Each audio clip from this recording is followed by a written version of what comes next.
Michael Janda is an award-winning creative director, designer, and agency veteran. In 2002, he founded the creative agency Riser, which provided design and development services for clients that included Disney, Google, Warner Brothers, Fox, NBC, ABC, National Geographic, and many other high-profile brands. Michael sold his agency in 2015, and now he spends his time speaking, developing books, courses, social media content to help creatives really level up. He's the author of Burn Your Portfolio and The Psychology of Graphic Design Pricing. And with that, Michael, thank you so much for being here. Thank you. Yes. All right. So should I just jump in? I think so. Good. All right. Well, this I guess to give you a little background. So Amy reached out to me. She subscribes to my newsletter, and I had a post, a newsletter about pricing something. I don't even remember what the details were, but she came back to me with her thoughts on it. And then we started some email dialogue. And now here we are, old friends and doing this presentation. So I love doing these kinds of things. And I've actually missed this because during COVID, the quantity of events that I've gone and spoken at has been nothing. And I loved going to AIGA events and speaking around the nation and things. And anyway, so thank you for having me on with this. Now, I'm going to go through three big psychological pieces of pricing that you need to understand as a creative when you're pricing your work. And I'm going to go through them somewhat quickly to give you some of these initial concepts, and then you can ask questions during the Q&A portion. Some of this content could be stretched into a 1-hour version of its own thing, not just the kind of crash course version that I'm going to do here. Okay, so price it right. So the first of the three big fundamental concepts that I'm going to talk about is pricing variables. And pricing variables, if you've read my book, The Psychology of Graphic Design Pricing, or if you already have subscribed to my course, you will have been presented these concepts already. I also have these kind of floating around in a few different pieces of content and videos in the past. So I'm going to go through them somewhat quickly, but this is the heart of what you need to understand about pricing your work. And I actually came up with this concept by reverse engineering the way that I priced my work at my agency over years and years of time. I started thinking, okay, I'm going to write a blog article about how I go about pricing. And then that blog article just kept getting bigger and bigger, and it ended up becoming this 200-page book that distills down into an actionable format the approach that I went into pricing. So it starts with three pricing variables that you need to know when you're going to sit down and price your work. And a lot of creatives struggle with pricing because they just feel like they're just pulling a number out of thin air or throwing a dart at the board, and then they just price it based on wherever the dart lands. I guess that's the price I'll give to my client. Now, I believe in using your gut instinct, but using your gut instinct after doing an analysis of as much data as you can get. So these three pricing variables will help you understand the core variables or the core data that you need when you're going to price things. The first one is production cost. The next one is market value.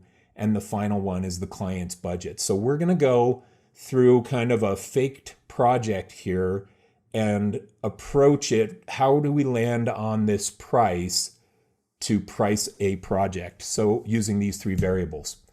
So first, we're going to calculate our production cost. And let's say that we're going to do a logo project. And we have decided that our hourly rate is $50. And we think that we want to spend 40 hours on this logo project. Again, this is a super, super simplified version of what I give in some of the other content. So we say $50 is our rate, 40 hours is our time, and then we have $300 of hard costs that we're going to have where we're going to have to hire an illustrator to illustrate some icons or something. So we know we want to put some budget aside for that. Now that totals $2,300. $2,000 of our time, $300 for some outsourced time, and that gives us variable number one, production cost, $2,300. So we would put that variable into our bucket, but we don't price based on production cost alone. It's just one variable that we need to know that gives us the floor.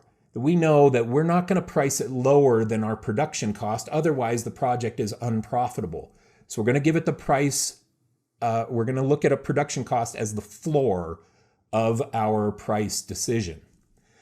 Then we go to market value. And to determine market value in summary is, what do other people like me charge for this same type of service? And other people like you, if you're a student learning design, then you want to compare yourself to what other students at your level are charging for the same type of work. If you're a Manhattan agency, then you want to compare yourself to other global big city agencies and what they charge for the same type of work. So you make that comparison of yourself to other people in your level or your phase of your career. Now, determining market value, we're going to take this through a couple of strategies. The first thing that you can do to determine market value is to survey your clients.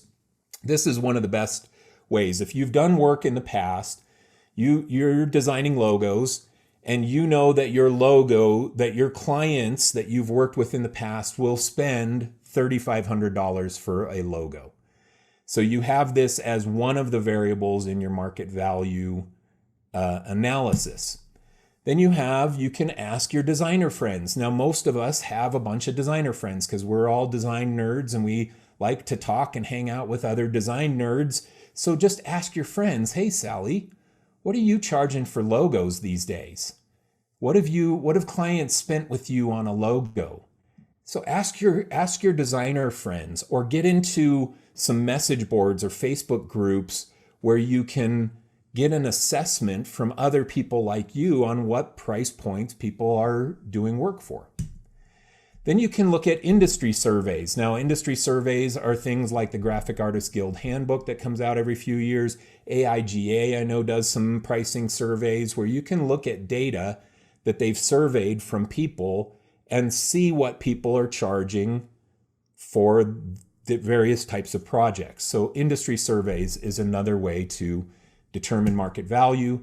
And then you have past experience. Past experience is one of the best ones because you can look at, and should be looking at, your win-loss record for projects that you've pitched and won. What is the average price of those? So say you did 10 logos last year, you can add up the total of the 10 logos and their total value, and then divide it by 10 to get your average price for logos that you greenlit last year, that you got approved. So this past experience is one of the best ways to analyze the market value because it's so in tune with your exact market value. So you look at this and you say, okay, now we've got 4 variables that we can look at for market value. Surveying clients, 3,500, 3,000, 4,000, and 3,250. So we're going to average those out and we're going to stick them, or decide on one of those numbers being the most important, that market value for this assessment is going to be 4,000. So now we have production cost and market value, 2,300 and 4,000. Then we're going to go to the final variable of the client budget. Now, the client budget is the last variable we're going to analyze, and the best way to get a client budget is to ask the client. Don't be afraid to ask your client what their budget is, especially when you're first starting out and you don't have a sense of what things cost in the industry or what people have spent on you before. You don't really have a good feel for your market value of the work. Ask the client, what do they want to spend? You know your production cost, and you're not going to go lower than that. So anything higher than that is a viable option for you for your price. So we're going to go and ask our client. And then sometimes the client's going to tell you, sometimes they won't. If they don't, there are a few techniques that you can use. The first one is to ask about past projects. The client says to you, hey, I don't really know what I want to spend on this project. I don't know what I want to spend on this logo. Can you just give me a price? Then you can turn to them and say, okay, I understand you want a price from us. That's fine. We're happy to give you a price. What is your annual marketing budget, just out of curiosity? Or what did you spend on your website? I'm just trying to get a sense of what you've spent on past design projects. So you can ask about past projects. If they don't tell you what they've spent on past projects, you can float a price range to them. You can say, well, I know that I was just talking with one of my friends and they're charging $3,000 for a logo. That's on the high end. Is that a range that you'd be comfortable with, that $3,000? We've done logos as low as like $1,500. So that $3,000 to $1,500 range, are you comfortable in that range? You can float a price range to that client, to that potential client, and gauge their reaction to that. And most often, when you float a price range to a client, they're going to give you some kind of a reaction. They're either going to say, oh, that's a lot more than I thought, or they're going to say, yeah, that's comfortable. That's kind of in line with what we were thinking. So that's usually what happens when you go through this extracting the client budget phases. You ask them, they don't tell you. You ask about past projects, they don't tell you. So you go to float a price range. It usually ends there, where you can get an assessment of what their budget is. If it doesn't, there's another thing you can do. You can compare other products, not design products, but you can compare things like cars. I always use cars and hotels. So you can compare cars and say, hey, okay, well, I understand that you're not really sure still what you want to spend. Let's just kind of assess whether you want something super high end, because we can do a lot of design work and we can include style guides and all kinds of brand strategy processes. So if, and that let's say is the Cadillac version of our engagement, but we also have lower cost versions where we don't do as much research and as much concepting, that we can do things a little more affordable. And that's, let's say, our Chevy Malibu version. So in a high-end version, the Cadillac versus the Chevy Malibu, where are you in that spectrum if we were talking cars? And a lot of times a client will say something like, oh, well, we don't want the Cadillac for sure. I know we can't afford that, but maybe, well, we're probably like a Chevy Malibu, more still a good car, but not the cream of the crop deluxe version. So this is all just trying to get a sense of the client's budget. The next one, if the client still hasn't given you a sense of what their budget is, you can send a rough estimate. And a rough estimate is not a big formal proposal. Don't spend all your time crafting a proposal, 5 hours, 3 hours, or whatever, crafting this big, great proposal for a client when you don't even know if they can afford your services or not. In this situation, if the client is just super tight-lipped about what they want to spend, send them a rough estimate. It's just like a 1 or 2 page document that says, okay, here's the scope, here's what you need, here's your objectives, and here's a price range that we expect it to be. And then you can get approval of the rough estimate, and from there go into a full proposal phase. Okay, now usually you don't have to go through the entire spectrum of these options, but usually you're going to get some kind of sense of what their budget is. And number 6 here is to just determine their budget. So let's go back to our 3 variables. We have production cost at $2,300. We have market value at $4,250. I think it was $4,000 on the other slide, just so we all know. I saw my typo. And then we have the client budget, which they divulged to us and say that it's $3,500.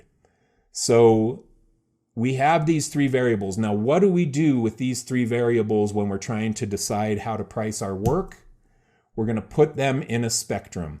We're going to put the most expensive variable at top, $4,250 is the market value. We're going to say the client budget was $3,500 and our production cost was $2,300. And now we can start our analysis with these variables. So we fill in the in-between. You can see $3,500. To get us to $4,250, we have other price options, $3,600, $3,700, $3,800, $4,000, $4,250.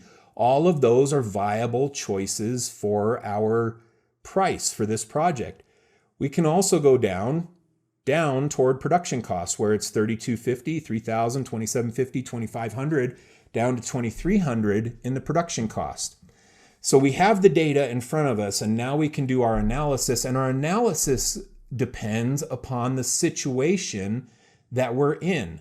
And let me give you a few examples. If you have a sense in these qualification discovery meetings that this is going to be a difficult client, then don't price it cheap. Go all the way up to the top of market value. If they want to work with you, they're going to have to pay the premium level price for the work because they're going to inflict some pain upon you. What if you have heavy competition? You're sitting in discovery meetings and the client says, well, we have 3 other agencies that we're talking to. Now you know, oh, this is heavy competition. If I'm going to win this and they all extracted the client's budget, then everybody knows it's $3,500. I better come in under budget for this, which I can do because I know my production cost is $2,300. So I can still be profitable at $3,000. So I'm going to come in under client budget, but still a profit margin on my production cost. I'm super busy, but if the price is right, I'll bid it, I'll do the project. So I'm super busy, but if they're going to pay me $3,700, if they'll pay me a little more than what their budget is, I'll take on another project and I'll work some late nights to get it done if they're paying me enough. And it's still in a realm that is approvable by the client. I'm not gouging them and saying, okay, $7,000. It's still, I could get it and I could fit it in. Experience merits money. If you've been doing this for a lot of years and you know the quality of your work is high, then charge premium level prices, charge market value, go up to that threshold of what other people like you are charging. Because if the client wants to work with you and you have the experience and reputation to sell them, then don't be giving them super discounted deals. Trying to grow your business. This was a lot of years at my agency, trying to grow my business. I had employees and I was growing and we were billing more and more money. I would oftentimes bid right at or right below a client budget because I was trying to generate more cash flow that I could reinvest into the growth of my business. So if you're trying to grow, don't go gouging your prices up. You're wanting that cash flow and you can reinvest it. You're hungry and need work. Hungry and need work. So you haven't had projects for a while. You're scared about getting another project. Well, come in under budget. Price it in a way that the client's going to say yes. So you land the work. Now, again, you can see that based on production costs being our floor, that we still have profit margin in that number of $2,750. The next one, never price it under your production cost. And this will give you a lot of confidence in the pricing decisions that you make. It's just knowing that production cost as the floor and not pricing it below that. When a client starts trying to ramrod you into a cheaper price, you can hold your ground at your production cost and you know you're not going to go lower than that. All right, and then you have the final one, which is a creative superhero that can charge whatever they want for a logo. Creative superhero, Michael Beirut, Paul Rand, Milton Glaser, some of these big names in the history of design, yeah, they can charge millions of dollars for things that you can't get a client to say yes to you for $500, but they'll say yes to Michael Beirut and Pentagram for $1 million. It's because they're in that creative superhero category of being able to price their work at higher levels. We're going to talk a little more about that in this next segment and the final one as well, of supply and demand, that we're going to talk about. Okay, so this is the pricing variables and how they affect your pricing decisions, and how you can do an analysis using those variables to choose the right price for the project. And you can know that you chose the right price by verifying it against these three questions. So this is the production cost question that you ask yourself. Am I comfortable with the amount of profit I have factored into my price? That's the production cost question. And if you say, yes, I'm confident with the amount of profit I have in it, okay, check. Now we're going to go to market value. Is my price in harmony with what other creative professionals like me are charging for this type of work? And you can say, yes, my friend Sally said that she got a logo and was able to charge the client $3,000, and I'm charging $3,000. Yes, it's in harmony with what other people like me are charging. And then the client budget question, is my price in a range that my client will approve? And you know this based on the sense you got of what their budget is. And if you check that all of these are yes answers, then you can confidently price that project and present that price to the client. Okay, that's the section number 1 of pricing variables, and how that analysis allows us to choose the right price for a project. Now, I never did it this way during my agency of putting things in a spectrum and putting the variables down and the numbers. I did it all in my head. And when I wrote my book, my pricing book, I just reverse engineered what I had developed in my head over my 15-year agency run. You'll get comfortable doing that over time. But in the short run, when you're trying to figure out, how do I price this stuff? Do I just pick a number? Do the analysis. And the more you do this with those variables, the better you're going to understand your numbers, and the more confidently you're going to be able to price your work. So start with that analysis, but over time, just know that you're not going to have to do that anymore.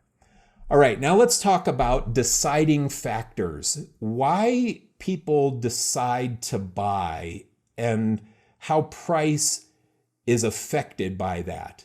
And this is some content that I've shared in a couple Instagram carousels and in my email newsletter, but I've never done a verbal version of this like I'm going to do for you here today. So deciding factors. Now I call this Janda's hierarchy of purchase decision making, which has the super easy to remember acronym, the JHOP-DM, for those of you that want to know this right off the bat, the JHOP-DM. Okay. Janda's hierarchy on purchase decision making. We have various reasons that people buy. And the bottom of this bucket is price. There are price shoppers out there that are just looking for the lowest price. And if you're a penny more, they're not going to choose you. They're going to choose the lowest price. That's the bottom. And that's the world that we don't want to play in very long in our careers. We want to start having people choose to buy from us for better reasons than price.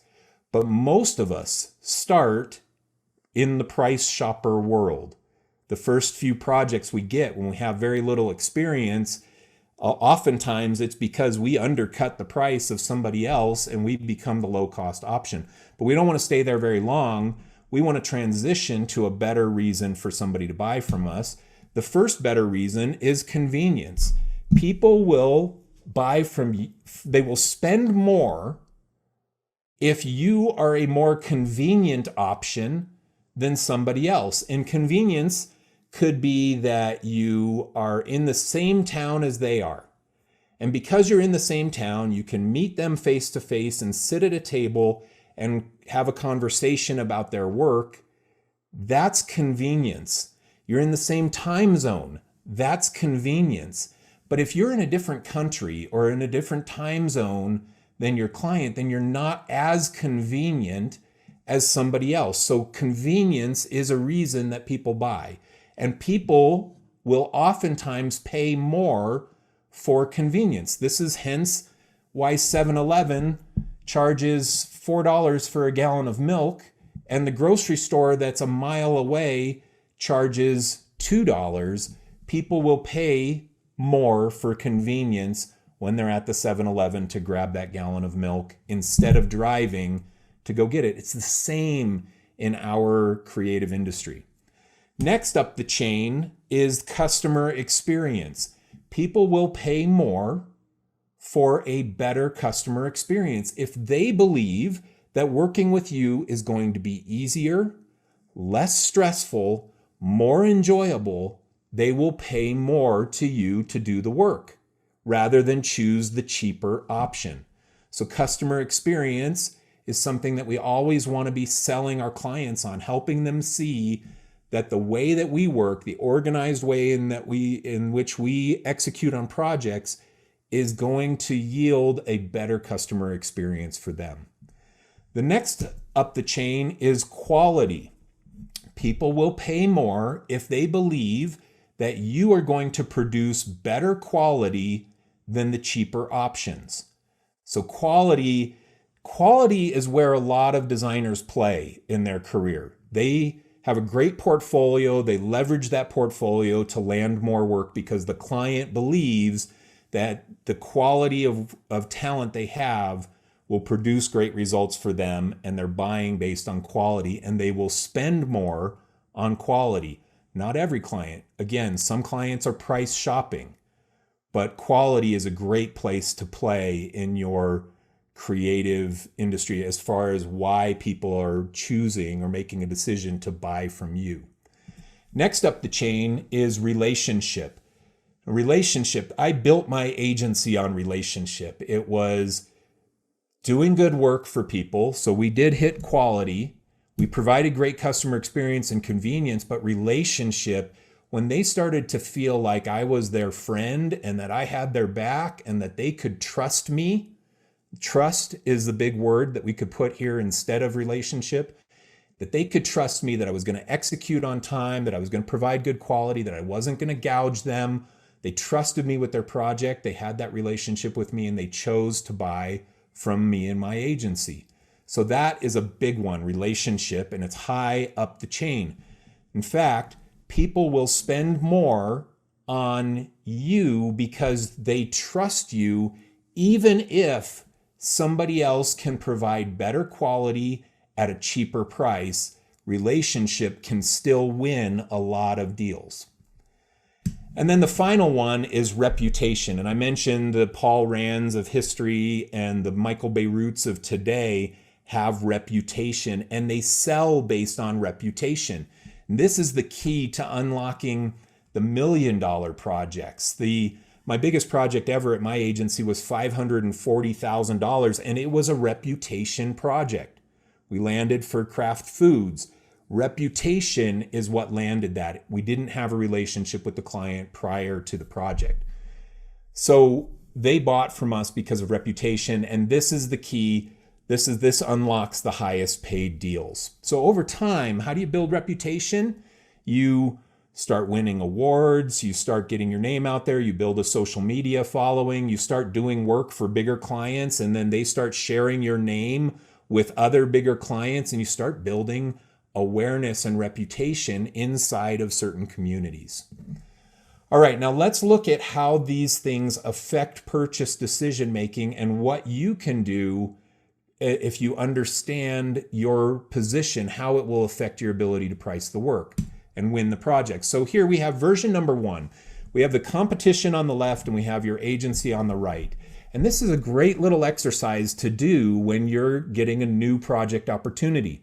You can look at it and say, okay, we know that the client is looking for other people and those other people are cheaper. So they're winning on the price category and we're losing. How are we going to win this project? And the quality is the same. They produce better quality. They produce the same quality as us and their price is cheaper than ours. How can we win? Well, we need to win on convenience, or we need to win on customer experience. We need to convince the client that yes, we both provide the same quality, and yes, they're cheaper, but working with us is going to be a better experience, that you're going to have a more enjoyable experience, and you try and sell the client on that. Here's another scenario where the client has a relationship with one of the other vendors that they're working with, and that person also provides good quality. Well, how are you going to win this? Well, you look at it and you say, okay, I got to win in some of these other categories. What can I win in? Neither of us have big reputation. They have relationship and quality. The only way that you're going to win this is to win by convincing the client that you provide a better customer experience, that you're more convenient to work with, and that your price is better. So again, we have to undercut in order to win against somebody who provides better relationship and better quality than what we have at this moment. Here's another example where your competition has reputation. And this one is tough. I lost a lot of projects in this spectrum right here, where the client had reputation. They had won Ad Age Agency of the Year. And we were competing against them for projects for big Hollywood studios. And we were losing on reputation.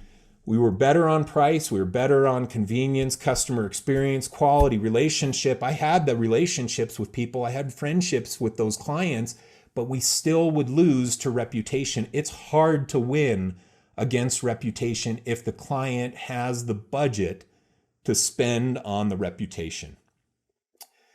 Now, this can play to your advantage, where you have the reputation and the client has relationship quality, customer experience, etc. You can win based on reputation. And reputation is such a big game in the creative industry. When we started winning awards and things at my age, a few years in, we started winning Addy Awards, Webby Awards, FWA and AW Awards. We would win some of these things, and it was such a big deal because I knew that it was going to unlock some reputation opportunities for us, which it did over time.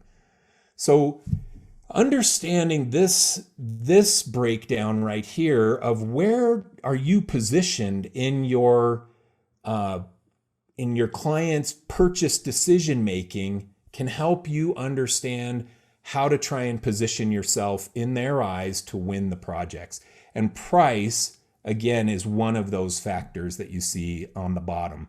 And it's oftentimes one of the most important ones you have when you're losing in some of these other categories. Okay, now let's finish up with a little supply and demand instruction and how this affects pricing. And I've had this as kind of a hot button lately. So I have a couple pieces of content and some QA sessions and things that I've shared a little insights to supply and demand.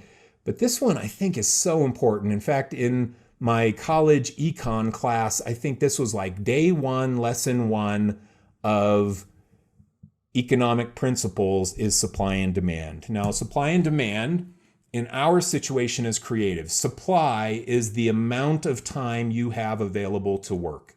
That's your supply. How much work you have the ability to produce. And demand is the amount of clients who want to buy your work. So they're demanding a certain amount of work and you have a finite amount of supply. Now let's look at how this affects some of our pricing decisions and some of our business decisions in general. When demand is greater than your supply, we're out of balance, as you can see here. So demand, there's a lot of demand for our services. What do? We increase our prices to reduce demand. So you have tons of clients wanting your $50 logos, and how am I going to get all these $50 logos done? You don't. You start increasing your price so that demand decreases. Or you can increase supply to meet the demand. And increasing the supply means, okay, well, If I have such high demand for $50 logos, I've got to hire more people to do $50 logos.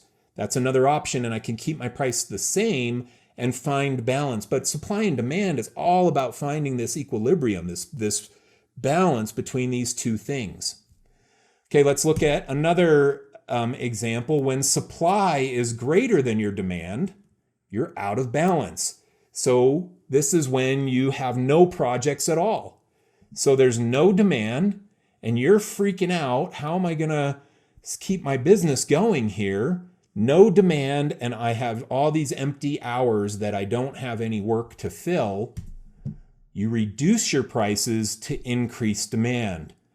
That brings things back into balance. So we're going to not gouge any clients. We're going to make some things more affordable so that we can hopefully generate some demand and get some cash flow happening. Now, supply and demand is just always happening in your business.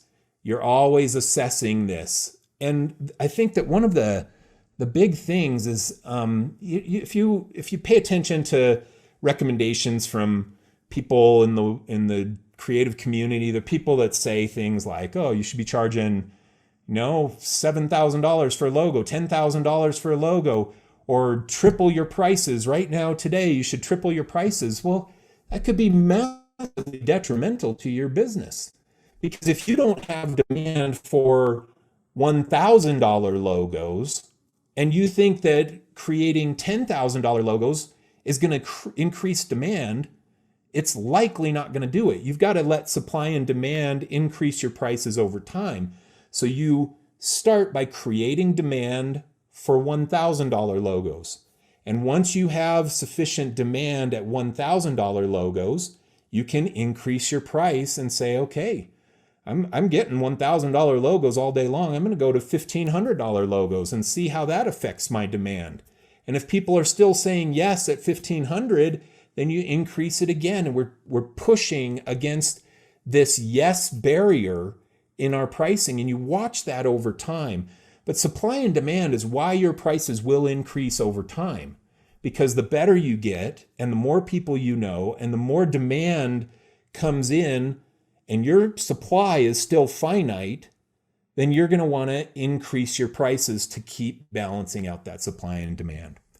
So this is the big concept we're going to with supply and demand and how it's going to affect your prices over time. And I saw this in my agency from my freelance days at the start, charging $500 for a logo, to the end of my agency run where we were $6,000 for a logo and $10,000 for a style guide. And we're doing brand strategy for $15,000, $20,000.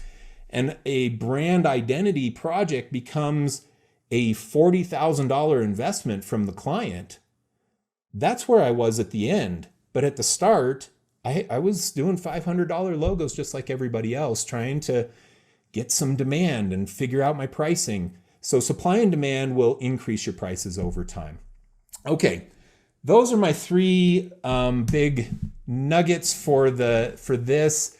And this is just a little teaser here, and Amy will come back on in a minute, but I have a full suite of freelance courses, a 40-hour suite of courses, and I have that available today for 50% off, which it's an $845 course.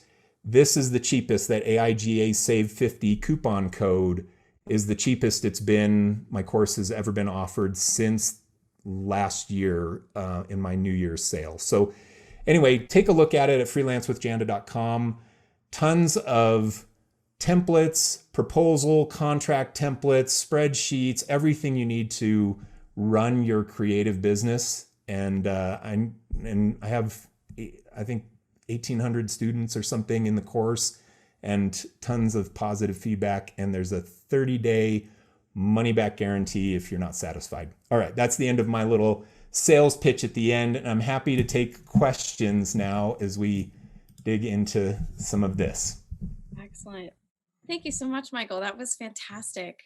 I think, so I'm going to ask you a couple of questions that I've collected, Okay. but for everybody else who's listening, In the Q&A panel that I have on this other screen that you can't see, but I'm pointing to, please put your questions there. We have one question so far, but I'm going to cover a couple maybe broader topics that might spark some other Good. questions about pricing. So that was fantastic. I think that Thanks. the conceptual model of pricing is so different from person to person that I've talked to, and I think you've given a really good construct for people just to get started or to start advancing, just being, I think, more specific and smarter about how Yeah. they're talking about pricing, because it sounds like that speaking piece, that the human connection that you're making with your clients is such an important piece of this puzzle. It Yeah. seems like that is such a key that maybe designers can start to practice speaking about it more, so just to Yeah. get more comfortable with the idea of Yeah, totally. asking for Yeah. pricing. One of my first questions is actually about that, because we have audiences here, an audience of anywhere from students to mid-level career to even agency owners Good. who are really excited to see you. The the question that I get most frequently from entry level emerging designers Yeah. is this: how do I get over the fact that this is a nerve-wracking thing? How do I Yeah. start talking about pricing when I may or may not know exactly how to do this, but how do they get more confident to start being a little less nervous about it? For me, the confidence comes from just understanding your numbers. And so many creatives don't have any clue what their numbers are. How much does it cost me to actually produce this? And man, you want to unlock confidence, understand your numbers in business. It makes all the difference. Amy, you own an agency and you know this, and you wouldn't have an agency if you didn't take a numeric approach to the way that you talk about numbers. I think a lot of the fear comes with, oh, I'm going to sit down, I'm going to talk to this client, and if I say that the logo is going to be $500, and they're going to freak out. They're going to freak. There's no way that they're going to pay that. That's what we start thinking in our head, because you don't have any confidence in knowing what your number should actually be, because you don't know market value. You don't know what other people have spent in the past. You don't know your production cost and what it's going to take you to produce it. So get in and start understanding your numbers, and you'll have a lot more confidence. One last little thing on this is I got so much confidence over my agency run that by the end, I had no fear talking to a client about $100,000 plus project, because I knew that I had 10 other $100,000 projects in the last 2 years, and people were willing to pay that much money to me and my agency to do work for them. You can start having confidence just based on exposure therapy, if we're talking about that. So the more you talk about numbers, the more confident you're going to be about talking about numbers. The longer you bid projects in your career, the more confident you're going to be about putting the price on there, because you've seen clients say yes. And that builds a lot of confidence over time as well. And that kind of goes into my next question about this concept of certainty versus ambiguity. So you're talking Mm-hmm. about the more you practice, or the more confident you feel to be able to just keep practicing and keep doing it. When it comes to, if there's a client who has these tactical design skills and they want to make, for instance, a brochure, low Mm-hmm. code web presence for their client in addition to their logo, Uh-huh. um, how would you encourage or coach that emerging designer to understand how long it takes to Yeah. make that type of thing? Because a designer might be like, I think it'll take me, I don't know, 20 hours to make this. And then they realize that it maybe is double, triple, Yeah. quadruple the amount of time. How would you encourage someone to really learn to be less Yeah. ambiguous, and then more certain with their time? Yeah. Good question. Break it down. People go way too broad when they're thinking. So somebody says, oh, hey, Amy, how long does it take you to design a logo? And you think, oh, I don't know, 50 hours? That's what you think. And that's the way a lot of people approach that question. Break it down. Look at it and say, okay, what are the phases, or what's the process I'm going to take this client through? Okay, I'm going to do some research. I'm going to research their competitors, and I probably want to have maybe 2 hours to research their competitors and do a little analysis. And then I got to make some mood boards. I'm going to make mood boards. I'm going to spend 2 hours on Pinterest and throw them into mood boards and try and find some design inspiration that I can talk the client through. Oh, I got to talk the client through it. I'm going to spend an hour on the phone with the client. Okay, so now we're at 5 hours. We haven't even started designing anything yet. This is what so many people don't even understand, is that just the conceptual and research side of the work takes time, and they don't factor it into their big bucket. So once we start breaking down this global thing into smaller, more bite-sized, actionable things, we can see the amount of time we're going to spend on it much easier.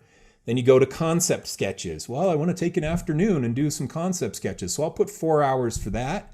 And then I got to digitize those. So I'm going to go and put them into Illustrator and digitize my sketches and create the vector versions that I can run past the client. I'll spend another 4 hours doing the vectors. And then I got to talk to the client about it for another hour. So I just added 9 more hours to this project just with concept sketches, digitizing it, and an hour of another phone call. So break it down. I think that's my advice to the new people getting started in their career. Don't just look at it as the one big number. Start breaking it into little pieces so you can see the amount of time that you're really going to invest into this project.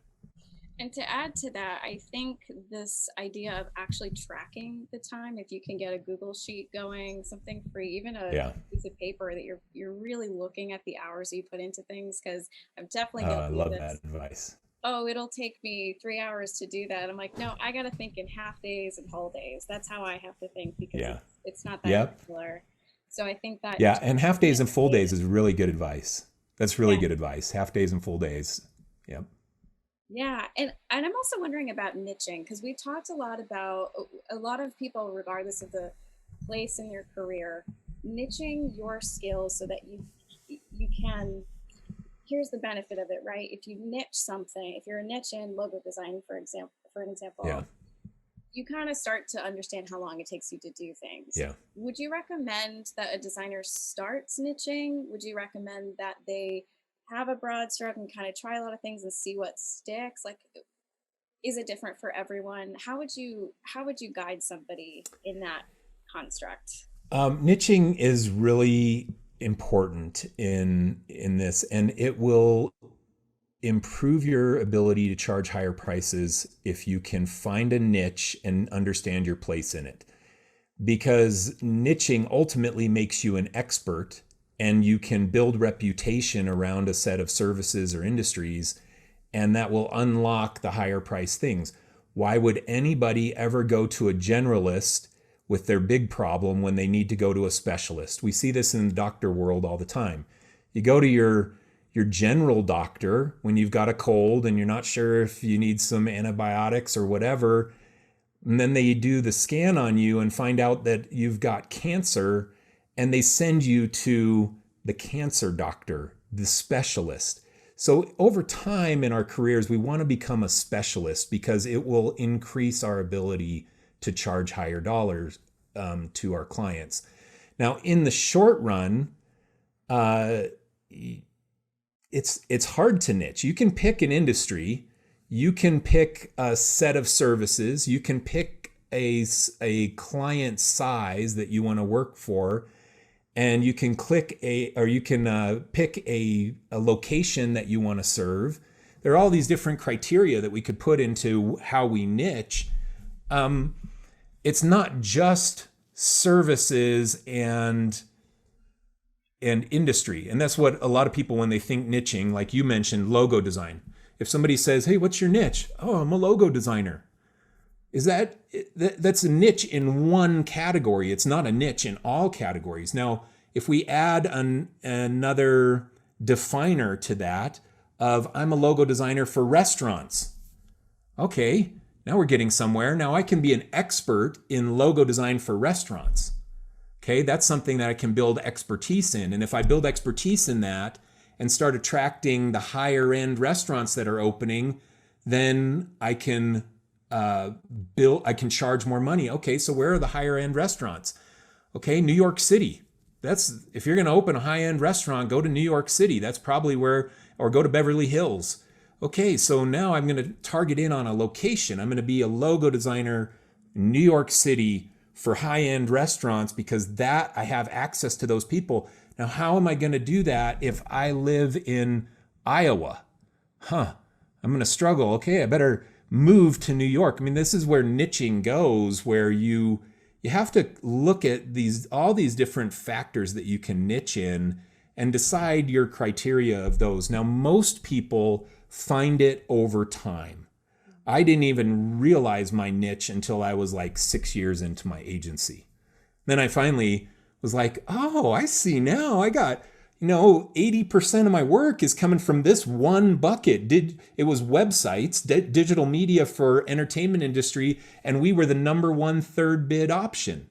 When they didn't have enough money to work with Huge out of New York, they'd call Riser in Salt Lake City because we could do what Huge would do for $100,000 and Huge would be $500,000 for the same thing. So if my client, Disney, didn't have the budget to hire Huge, they would hire Riser because our cost to do business was lower. So we were the number one third bid option for Hollywood in digital media services. I built my agency on that. I wish I would have understood that sooner because I could have marketed myself better. And ultimately niching, the tighter you niche, the easier it is to market, to explain what you do and the value you provide to a potential customer.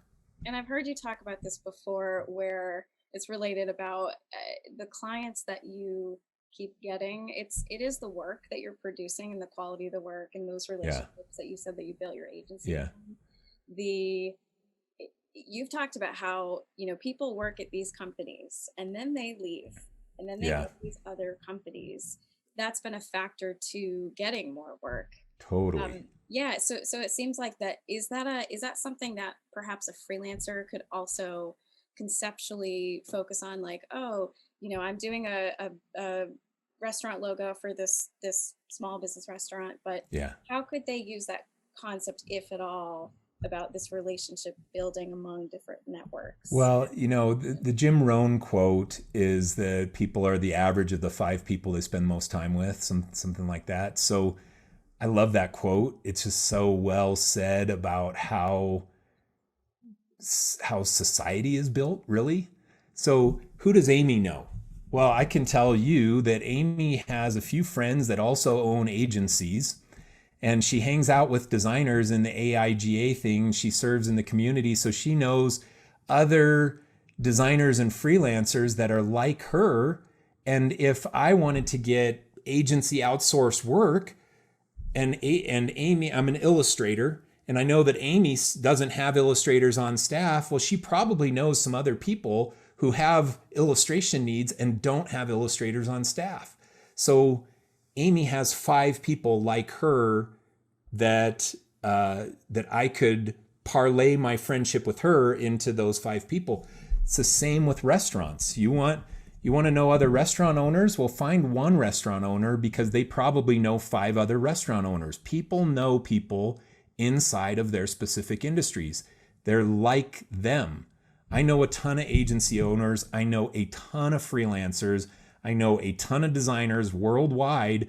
My network of people that think like me and believe the things that I believe and understand the things I understand about business, that network of people is huge for me. And so start where you are, but understand that as you start getting clients inside of a certain niche, it's just going to organically grow over time as you continue to produce good work. And if you are an illustrator and you do know a small business that doesn't have an illustrator on staff, you're like, hey, I have this skill that I can offer to you. Have you thought about doing this? That's a way to pitch. Totally. Skill. Yep. Somebody who might position yourself to the lacking skills that somebody has. Yeah. Exactly. I want to move over to a big question that I did get about scope creep. This is we talked a little bit about this in that initial email that we had. Yeah. scope creep's a big issue with clients. So say one of the examples that I got was that you and your client agree to a 12-page booklet, and halfway through the project they say, here's more content. Oh, we want web banners, and oh, we want Yeah. these other things. What is that conversation? What would you give as advice to negate that, or to run with it, swim with the tide for Yeah. that problem? So the first thing, you've got to have a contract. It comes back to the contract, and way too many creatives are too loosey-goosey with their contracts. They like tell the client a price and they send it in an email, and the client says, "Okay, that's great." And then you're working off of their assumption versus your assumption. Get rid of that in your business as fast as possible and go right into creating documentation that defines, here's exactly what you're going to get. I would put the rounds in my contracts. So say it's a logo project. I would say to the client, okay, we're going to send you 3 mood boards. We're going to have an hour phone call about the mood boards. We're going to do concept sketches. You're going to have feedback about concept sketches. Then we're going to go into digital vectors, and then you're going to have feedback on that. 2 rounds for that. Then we're going to go into creating the logo family, and you're going to get 3 rounds for that. Then we're going to go into the style guide, and you're going to get 3 rounds for that. And you make it bulletproof so they know exactly what they're getting from you and exactly what that price is going to be. That gives you the power to fight against scope creep, because you put a clause in your contract that says anything that is not defined in this contract will be considered out of scope and can be produced based on a change order or an addendum to the contract. So that's the approach. And then when the client says, okay, well, can we do some web banners? Then you just be as business-like as you can muster, and you say, yes, we would love to do some web banners for you. We would love that. Now, it's not in this original scope, but I will get you a new contract for the web banner project, or a new proposal for the web banner project. Does that work for you? I could have it to you by tomorrow. And then what does the client have to say? Oh yeah, it's not in scope. Okay, I guess I'm not getting it for free.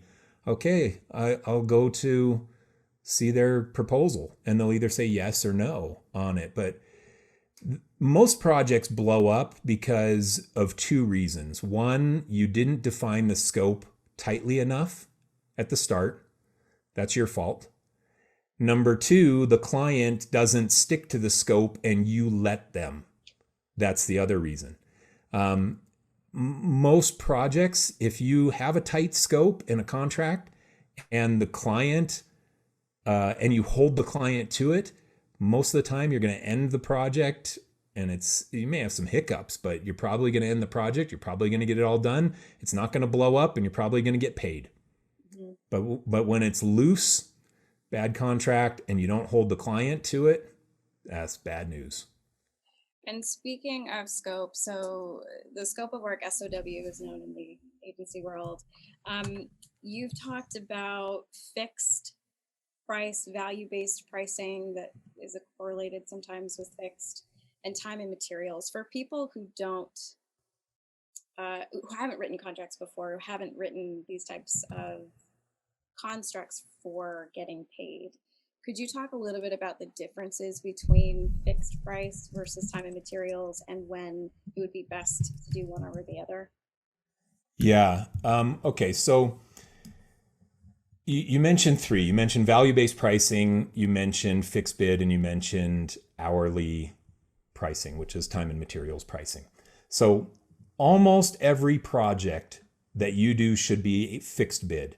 And fixed bid is clearly defining a scope and giving the client a clear price. You both agree that you're going to do this and they're going to pay this. We're all on the same page. And that's why fixed bid pricing is so good.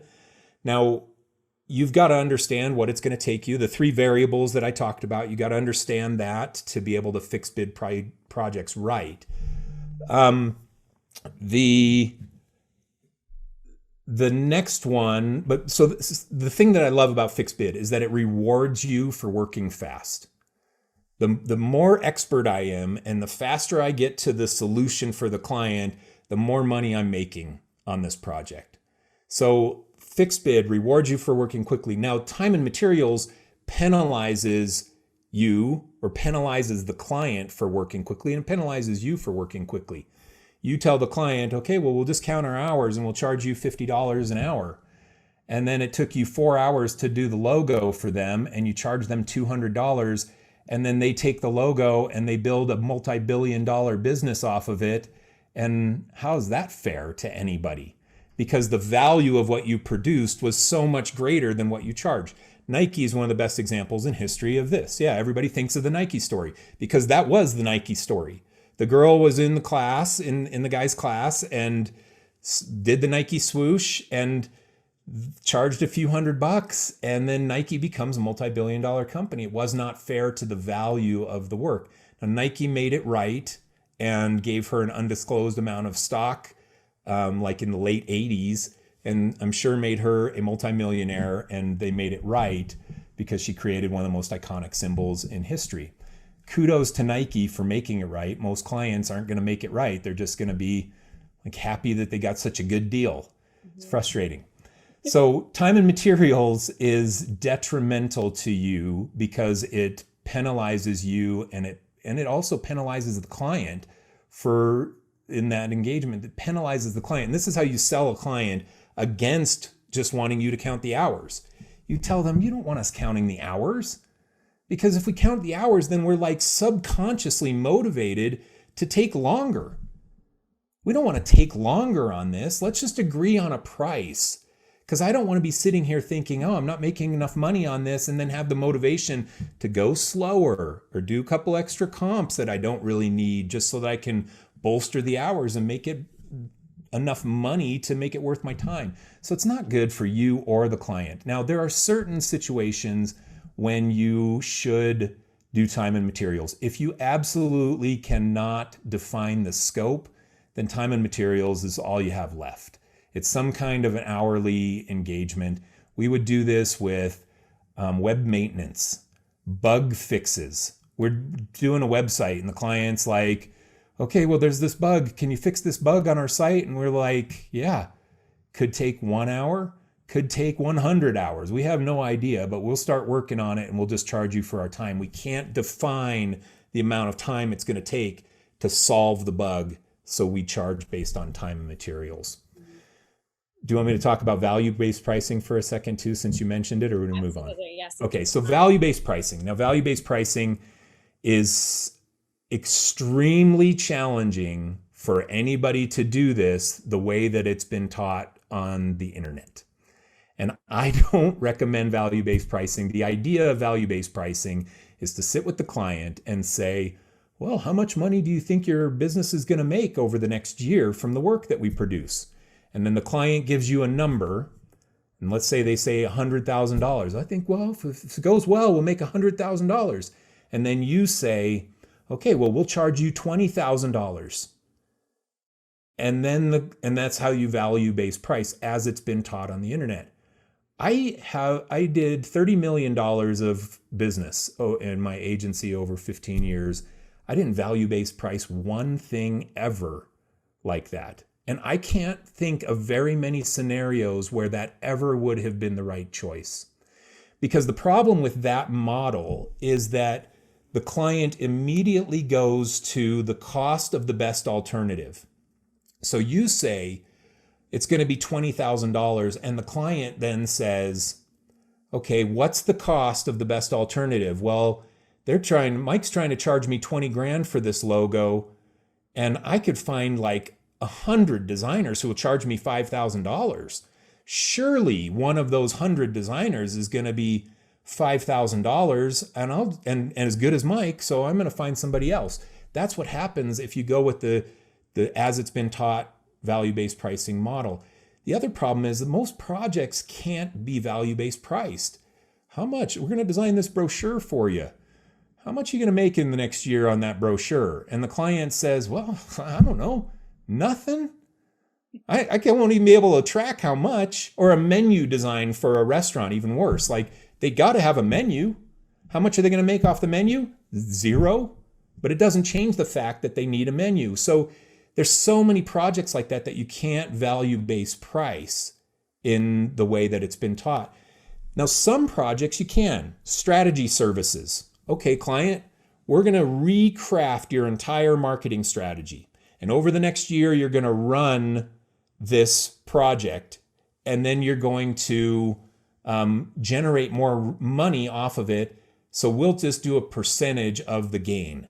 And you can value-based price strategy services like that are going to have a direct impact on the bottom line. So that's one of the ways that it can work. The other one is reputation. This is the hierarchy. The JHOP-DM is the hierarchy of why people buy. And Michael Beirut can value-based price a brand identity, new brand identity for Coca-Cola all day long, because they're buying based on reputation. And that unlocks your ability to charge whatever the heck you want. You're a creative superhero. To bring it back to some of these processes or structures that I talked about, it unlocks those big engagements, because why would they ever choose Mike when they could choose Pentagram? Because they have the budget to buy Pentagram and the reputation, even if I can do the same work for the same value. Now, if you really love value-based pricing and you think it's so great for you, then start putting your money where your mouth is and tell the client, okay, you think you're going to make $100,000 over the next year. Over the next year, I'm going to do all the work for free, but over the next year, you pay me 20% of everything you make off of this engagement. And then then you and the client are on the same page. The more they make, the more you make. And if you really want a value-based price, do it that way. That's a partnership. I don't like doing that either, but that's my response to value-based pricing is, if you really love it, go do it that way. If you believe that your work's going to make such a big difference, then value-based price it and take a commission off of all the money that they make. And you and the client are now completely aligned in the end goal, the objective there. And that's all right. why legal counsel is incredibly important. Yeah. Okay, you got me riled up about value-based pricing, but it is... it's challenging to do it the way that it's been taught. And I think that there's some missing content about how and when you can really do this. The other thing you need, just last little thought on this, the client has to have some massive business savvy. If you're going to value-based price the client, they have to be looking at all of these engagements as an ROI thing. And so few clients think that way. So many of them come to you and they're like, I need a new logo. And if you try and value-based price them, they're going to be like, oh, what? I don't know how much it's going to make for me in the next year. I have no clue, because they don't even know their numbers from yesterday, let alone the projected numbers over the course of a year. Very few businesses have that level of business acumen where they think of their business that way. Now, if the client does, and there are some that do, then yeah, you can value-based price more effectively to those kinds of people. Mike, thank you so much. I'm going to bring us over to a couple of our audience questions. Okay. And I am going to, as we look through those, I'm going to project my screen so that everybody is aware of the raffle that we're doing. Take a look at this screen here. So we are doing a raffle that as a membership perk. So you can be a member of AIGA as Boston or any other chapter. You qualify for this raffle. Basically, Mike is giving away his course for pricing creative services for free, which is valued at $169. And so if you want to get put into this raffle, we are doing it digitally. The URL is down here, and Amelia is going to put this into the chat. So please feel free to submit your name and your email for that, because this is really valuable stuff. And I think everybody should hear more of Mike Janda on this topic. Yeah, and we're giving away 3 of those. It's a 7-hour pricing course. It will provide you with so much understanding of your numbers, and that you'll. I wish I would have had it when I was starting my agency. I had to just figure it out by trial and error and trying to create constructs around the way my brain was thinking. And so all of those constructs and systems are inside of that course. That's excellent. I'm gonna keep this up so people can see it, and I'm gonna go through just a couple of. We're running on time, but I do want to get a couple questions in because I do think these are really great. The first one, I'm going to combine these two questions here. So, do you always recommend presenting quotes and pricing to a client in real life or on the phone? And can it ever be thrown over the fence as an email? And the second part of that question is it okay to ask clients if they are talking to their agencies? So do you always recommend presenting in person, and is it okay to ask? Okay, so the first one is that people buy from people. And if you want to be able to sell your services, then you need personal interaction with the potential client as often as possible, as often as comfortable. So I will win against you all day long if you're emailing the client a price and I'm on the phone talking to the client about a price. I'm going to win. And that's just the reality. And so you look for opportunities to have interaction, personal interaction with the client. It will increase the percentage of green lights that you get from your clients. Now, is it okay to ask the client if they're talking to other agencies? Yes, it is okay. It's okay to understand the dynamics of this negotiation. And if they're talking to other agencies, the way you do it is you talk through your qualification phone call, this first call where they say, hey, so we need a new logo. And you say, oh, okay, great. We love doing logos. And then the client says, okay, great. And do you have questions for me? And you start asking some questions. Well, yeah, who are you competing against? And tell me a little bit about your business. And even what budget are you trying to work with for this? We're just trying to qualify the client, make sure that we're a good fit for them, they're a good fit for us. So we do this little qualification phone call. And then during that call, it's so easy to say, okay, well, are you getting bids from other agencies in this process? Or how did you hear about us? Why are you talking with us? Where did we come from in this? You just kind of talk questiony like that, and the client will answer that. Oh yeah, we're getting a few bids. It's not weird or awkward. We're getting a few bids from other agencies. Oh, okay, great. That's good. We know all the other agencies around, or we know a bunch of freelancers around, and I'm sure that there are other people that can do a good job for you. We know where we fit in the spectrum of quality, and we're going to provide great services to you and a great price point, but just wanted to know if you were getting other bids. It's not weird to talk about it. And again, exposure therapy, the more you talk about this stuff, the easier it is. It's okay to ask. It's okay to ask a lot more questions than what creative people typically ask. And the more questions you ask, the more interested you're going to seem.